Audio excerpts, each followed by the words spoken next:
మోడీ ఉపన్యాసంలో స్పెషల్ కాస్త అక్కడే ఉన్నటువంటి కిరణ్ కుమార్ రెడ్డికి అక్కడ లేకపోయినా తెలుగుదేశం వాళ్ళకి టచ్ చేసి ఉంటుంది. ఏంటంటే 50 ఏది ఇప్పటిదాకా రాష్ట్రం ఏర్పడినప్పటి నుంచి అభివృద్ధికి ఆమడ దూరంలో ఉంది రాయలసీమ. రాయలసీమ ఇక్కడి నుంచి ముఖ్యమంత్రులు బోల్డ్ అంతమందిని పంపుతోంది. కానీ ఆ ముఖ్యమంత్రులు రాయలసీమకి ఏం చేయలేకపోతున్నారు. ఖనిజాలున్న ఈ టూరిజం ఉంది ఇక్కడ, అలాగే కష్టపడేటటువంటి తత్వం ఉన్నటువంటి ప్రజలు ఉన్నారు.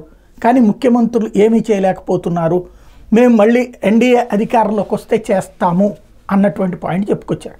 ఇక్కడే విచిత్రం ఏంటంటే ఆ సభ నిర్వహించినటువంటి తెలుగుదేశం పార్టీకి సంబంధించినటువంటి అధినేత చంద్రబాబు నాయుడే 14 సంవత్సరాలు ముఖ్యమంత్రిగా ఉన్నారు. అలాగే అదే తెలుగుదేశం పార్టీ 20 సంవత్సరాల అధికారంలో ఉంది. సాగునీటి ప్రాజెక్టుల గురించి కూడా ప్రస్తావించారు మోడీ. సాగునీటి ప్రాజెక్టులు ఏమీ లేవని.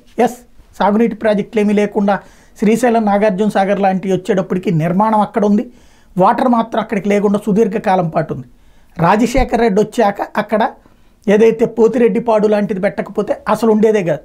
తెలుగు గంగ అన్నటువంటి దాన్ని టచ్ చేసిన అది తమిళనాడుకి నీళ్లలో కొంత ఆంధ్ర వాడుకోవడానికి అవకాశం కల్పించింది నాడు ఎన్టీఆర్, ఆ తర్వాత రాజశేఖర రెడ్డి. ఇది తప్పించి మరొకటి లేనటువంటిది.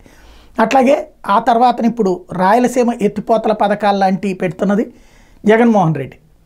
కాబట్టి ఇక్కడ ఈ రెండిట్లలో వాళ్ళిద్దరి పాత్ర లేదు, కిరణ్ కుమార్ రెడ్డి పాత్ర లేదు, చంద్రబాబు నాయుడు పాత్ర లేదు. అంటే వాళ్ళిద్దరికి షాకే కదా. రాయలసీమ అభివృద్ధే చెందలేదు సుదీర్ఘకాలం నుంచి అంటే, నీళ్లు కూడా సమకూర్చుకోలేకపోయారంటే. ఇంకోటి ఎన్డీఏ గవర్నమెంటే అప్పుడు 99, 2004లోనూ ఉంది, అట్లాగే 2014, 19లో కూడా ఉంది. ఆ 2 సార్లు ఎన్డీఏ ప్రభుత్వానికి నాయకత్వం వహించింది చంద్రబాబు నాయుడు. అలాగే అంతకుముందు కాంగ్రెస్ తరపున ముఖ్యమంత్రిగా చేసింది కిరణ్ కుమార్ రెడ్డి.